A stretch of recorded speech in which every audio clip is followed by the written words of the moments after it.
बोलो जयकारा बोल मेरे श्री गुरु महाराज की जय। श्री परमहंस दयाले जी महाराज की जय। सर्वप्रथम श्री परमहंस दयाल दादा गुरुदेव जी के श्री चरण कमलों में लाखों करोड़ों बार दंडवत प्रणाम। प्रेमियों, आज हम दादा गुरुदेव जी के आशीर्वाद से ही उनकी जीवनी की आगे की लीला श्रवण करने जा रहे हैं। बड़े ही प्रेम से श्रवण कीजिए इन लीलाओं को और आनंद लीजिए। ये लीला है आश्रय भद्रता। बख्शी शिव नारायण के घर पर दादा गुरुदेव जी को जब आमंत्रित किया उसने, तो आइए ये लीला हम सुनते हैं, श्रवण करते हैं।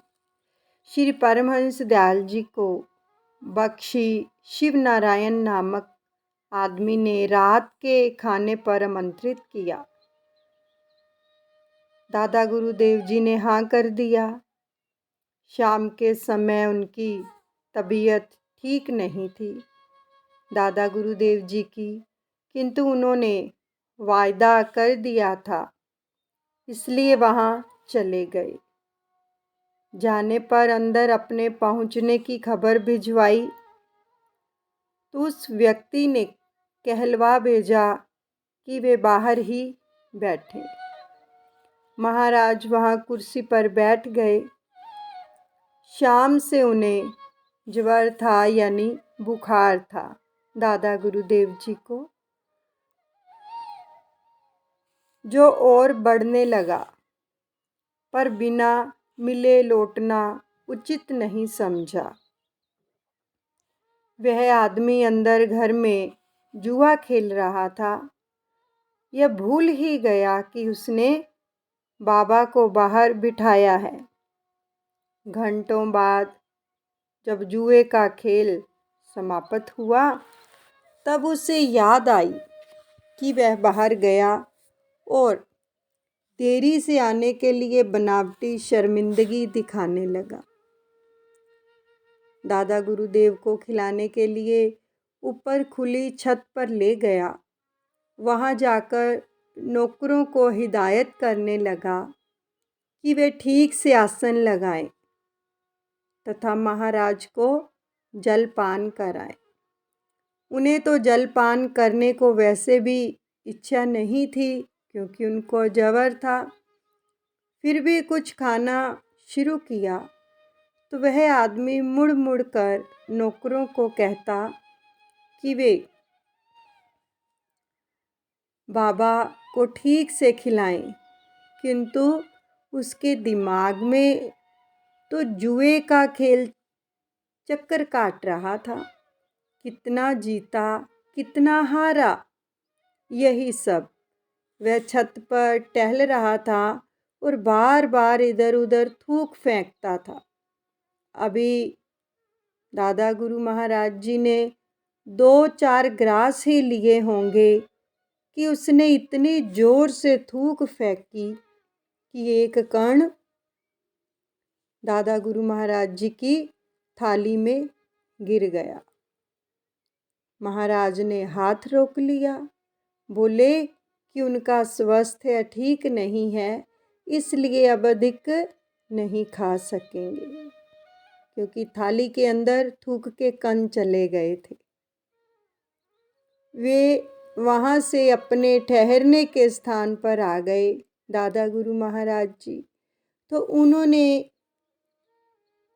वह बात किसी को बताई नहीं। आकर दूसरे दिन एक व्यक्ति ने आकर सुनाया कि बख्शी शिव नारायण की सारी संपत्ति राज शासन द्वारा जब्त कर ली गई है और बख्शी जो है जेल में चला गया है। ये सारा वृत्तांत किसी प्रेमी ने आकर दादा गुरु महाराज जी को सुनाया। तो दादा गुरु महाराज जी ने जब वह बात सुनी तो सहज ही उनके मुख से निकला, अरे इतनी जल्दी सजा भी मिल गई। यह सुनते ही भक्तों ने जानना चाहा कि सजा कैसी। कल तो वे उसके घर गए भी थे और वहाँ कुछ हुआ था क्या, ये सभी पूछने लगे दादा गुरु महाराज जी से। तो भक्तों के बहुत आग्रह करने पर उन्होंने पिछली रात की बातें कह सुनाई। दादा गुरु महाराज जी ने सारी बात उनको बता दी क्योंकि उन्होंने आग्रह किया। बख्शी शिव नारायण के दुर्व्यवहार से सभी क्रुद्ध हुए और कहा कि उसकी सजा तो और बड़ी होनी चाहिए थी। दादा गुरु महाराज बोले, मुझे उसके व्यवहार से कोई तकलीफ नहीं हुई, पर कुदरत को मेरा जो है अपमान नहीं देखा गया। कुदरत ने सहन नहीं किया जो उसने दादा गुरुदेव जी का अपमान किया। मालूम होने पर शिव नारायण के घर वालों ने जाकर महाराज से क्षमा मांगी। जब उनको भी पता चला तो कि इसने दुर्व्यवहार किया है, तो उन्होंने उसकी रिहाई का आशीर्वाद दिया दादा गुरु महाराज जी ने। तब कुछ दिनों के बाद उसकी हालत पूर्वत हो गई, सब ठीक हो गया। तो बख्शी शिव नारायण जब जेल से छूट गए तब प्राय आपके पास आया करते और एक दिन आपसे आग्रह करने लगे कि 2-4 दिन में महाराजा जयपुर की वर्षगांठ होने वाली है। जो महाराज थे जयपुर के, उनकी वर्षगांठ थी, जिसको एनिवर्सरी कहा जाता है।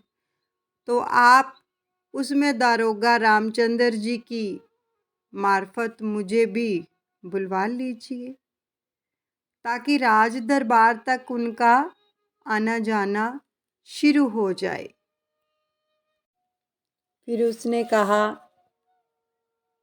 कि बाद में ना जाने उसी बहाने मेरी जागीर भी बहाल हो जाए। ऐसे जीवन से मरना अच्छा है, किंतु मैं पापी हूँ। यदि अपने कर्मों पर नज़र दौड़ाता हूँ तो जागीर वापसी की आस टूट जाती है। मैंने कभी गरीबों मोहताजों की कोई सेवा नहीं की और ना ही किसी साधु महात्मा को कुछ दिया है। ये बख्शी शिव नारायण दादा गुरु महाराज जी से वार्तालाप कर रहा है। वे पश्चाताप के स्वर में रोते हुए बोले, आपसे ही कुछ भलाई की आशा है, अतः एवं कुछ दुआ कीजिए मेरे लिए।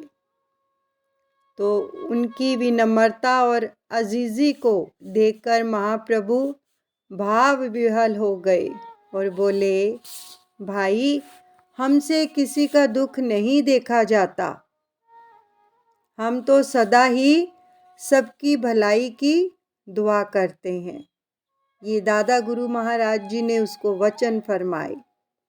आपने बेखुदी के आलम में हाथ उठाकर फरमाया, भाई इस समय भी दुआ करता हूँ कि परमात्मा तुम्हारी जागीर बहाल कर दे।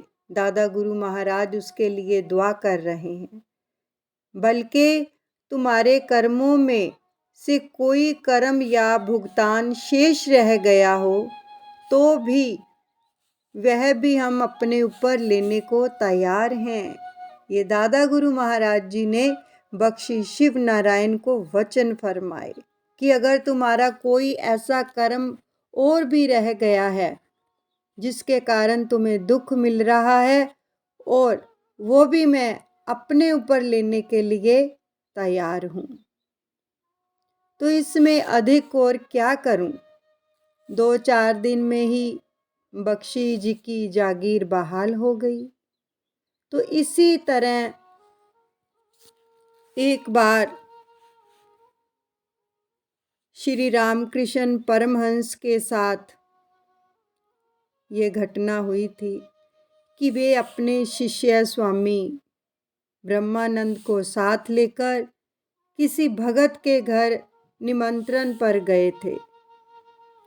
उस व्यक्ति के यहाँ बड़ी भीड़ थी, सभी अपने अपने धुन में थे। वे दोनों एक किनारे जा बैठ गए। देर तक कोई चाय पूछने भी नहीं आया। तो राखाल को बहुत बुरा लगा। वे उठते हुए महाराज से चलने के लिए कहने लगे। श्री रामकृष्ण देव हंसते हुए बोले, बग्गी के भाड़े के लिए एक पैसा भी नहीं है पास में, और ताव इतना दिखा रहे हो। साधु को क्रोध नहीं करना चाहिए। और यह तो गृहस्थ है, इसका मन नाना तरह के प्रपंचों में फंसा हुआ है। हम नाराज होकर चले जाएंगे तो हमारा तो कुछ नहीं होगा, पर इसको पाप का भागी बनना होगा। इसे भगवान की ओर से दंड भी मिल जाएगा। वे दोनों शांत भाव से बैठे रहे और भोजन करके ही लौटे। महापुरुष अपना अपमान सहकर भी दूसरों के आहित का ख्याल करते हैं। इसी को कहते हैं आश्रय भद्रता, यानी कि सहनशीलता, दयालुता, क्षमादान, जो ऋषि तुल्य ज्ञानी जनों में ही देखने को मिलती है। आश्रय भद्रता। जिस दिन बख्शी साहब की जागीर बहाल हुई, उस रात को श्री परमहंस दादा गुरुदेव महाराज जी ने स्वप्न देखा कि एक बुजुर्ग उनसे कहते हैं कि अब तक तुम्हारी शिक्षा साधना जमाली तौर से हुई और बरसों तक तुमने जमाली मंजिलें तय की हैं। अब जलाली दैवी मंजिलों को तय करना है, इसलिए दैवी तौर पर उसकी कार्रवाई होगी। क्योंकि जब तक तुम अपने नफस यानी इंद्रियों पर तकलीफ गवारा ना करोगे, अभीष्ट सिद्ध ना होगा और प्रभु की सृष्टि उपदेशामृत से वंचित रहेगी। तुमने यह काम अपने ऊपर ले लिया है। दादा गुरु महाराज जी ने संपूर्ण विश्व के कल्याण का जिम्मा अपने ऊपर ले लिया था। अतः जिस तरह से दीर्घ साधु महात्मा और अवतारों ने धर्म की खातिर मुसीबतें और तकलीफ़ें उठाई हैं, क्या तुम भी उसी तरह तकलीफ़ उठाने को तैयार हो? ये जो बुजुर्ग महापुरुष थे जो सपने में आए, उनसे वार्तालाप कर रहे हैं। तो श्री परमहंस दयाल दादा गुरुदेव जी ने जवाब दिया कि तकलीफ़ और बर्दाश्त यानी कि सहन शक्ति दोनों एक ही जगह से है। जब वक्त आएगा तब देखा जाएगा। दादा गुरु महाराज जी ने आगे से उनको वचन फरमाए। तो इस प्रकार दादा गुरु महाराज जी ने सभी प्रेमियों को वचन फरमाए कि अपने मुर्शिद की सेवा में कभी अवहेलना नहीं करनी चाहिए। क्योंकि महापुरुषों को तो कोई फर्क नहीं पड़ता, लेकिन कुदरत न्यायप्रिय होती है। क्योंकि फिर कुदरत ही सब निर्णय करती है, हर कर्म का फैसला करती है। इसलिए अपने सतगुरु के प्रति हमेशा ही सेवा भाव रखना चाहिए, उनका आदर सम्मान करना चाहिए। तो आगे की लीला है महाराज की। फकड़ी वृत्ति। एक रोज बाबा रामदास जी ने अर्ज किया कि जब से श्री महाराज ने इस खाकसार को अपनी शरण में लिया है, ना तो अपने पास हाजिर रहने की इजाज़त दी, न बिल्कुल आज़ाद रहने का हुक्म फरमाया है, बल्कि यह जो नवाब साहब के लड़कों को पढ़ाने की खिदमत स्पुर्द की है, इससे तो तबीयत बहुत बेजार रहती है और दिल आज़ाद होने को चाहता है। ये बाबा रामदास दादा गुरु महाराज जी से अर्ज कर रहे हैं। तो यह सुनकर श्री महाराज जी ने फरमाया कि बाबा साहब, और जो चाहो सो मांग लो, मगर आज़ादी ना मांगना, यह मुश्किल बात है। इसको लेना हर एक का हौसला नहीं है। हमको भी आज़ादी की धुन सवार हुई थी और आज़ादी के पीछे बहुत दिनों तक भागते रहे, मगर आज हासिल हुई तो यह आज़ादी की जगह कोई बिठाता है, वहीं बैठना पड़ता है और गोया हर तरह से दूसरे की पाबंदी है। जब आज़ादी खुद ही आज़ादी है तो वह किसी को हासिल भी कैसे हो, क्योंकि अगर हासिल हो तो वह खुद की आज़ादी नहीं रही। इसलिए अपने मन के मुताबिक काम करने का नाम आज़ादी नहीं है, बल्कि आज़ादी वे है जिसमें अपने जिम्मे किसी बात की फिक्र ना रहे और सब कामों से पूर्णतः आज़ाद हो जाएं। ये दादा गुरु महाराज जी ने वचन फरमाए। कोई और ही अपने कर्मों का करता हो, जब तक इस बात की चाह है कि यह करें और वह ना करें, तब तक आज़ादी कहाँ से है। महाराज ने फरमाया, चाह गई चिंता मिटी, मनवा बेपरवाह, जाको कुछ नहीं चाहिए सोई शहनशाह। अगर इस मामले में आप हमारी राय लेते हैं तो हम 4 बातें कहते हैं।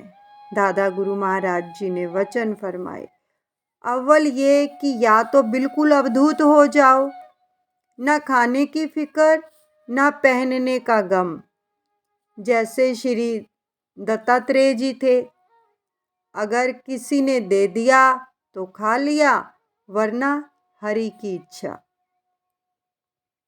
दूसरे, अगर मुलाजमी करनी है तो उसमें तनख्वाह की फिक्र ना करो, यानी कि अगर नौकरी करनी है तो तनख्वाह 100 रुपये माहवार मिले या तनख्वाह 1 रुपये माहवार मिले, यानी कि हर महीने मिले, बस काम करने को अपना फ़र्ज समझ लो।